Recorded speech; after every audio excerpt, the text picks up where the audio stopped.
आज 1 एप्रिल. आजच्या दिवशी इतिहासात अनेक घटना घडल्या, पण अशी एक घटना आहे जी खूप काही शिकवून जाते. या दिवशी लोक स्वतःत फसले आणि स्वतःवरच हसायला लागले, आणि तिथूनच जन्म झाला एप्रिल फुल या दिवसाचा.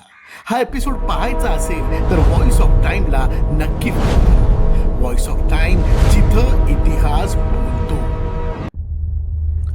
ही गोष्ट आहे फ्रान्स देशाची. साधारण 16व्या शतकात त्यावेळी फ्रान्समध्ये राज्य होतं किंग चार्ल्स 9 याचं. त्या काळात नवीन वर्ष साजरं केले जायचं मार्चच्या शेवटी, म्हणजे 1 एप्रिलच्या आसपास. पण 1582 मध्ये मोठा बदल झाला. यानंतर नवीन वर्ष 1 जानेवारीला साजरं होऊ लागलं. पण त्या काळात सगळ्यांपर्यंत ही बातमी पोचली नाही. काही लोक अजूनही 1 एप्रिललाच नवीन वर्ष करत होते.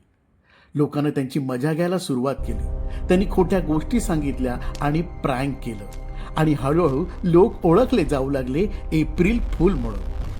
ही परंपरा हळूहळू फ्रान्समधून इंग्लंड आणि नंतर संपूर्ण युरोपमध्ये पसरली. जवळपास 400 वर्षापासून हा दिवस जगभर साजरा केला जातो.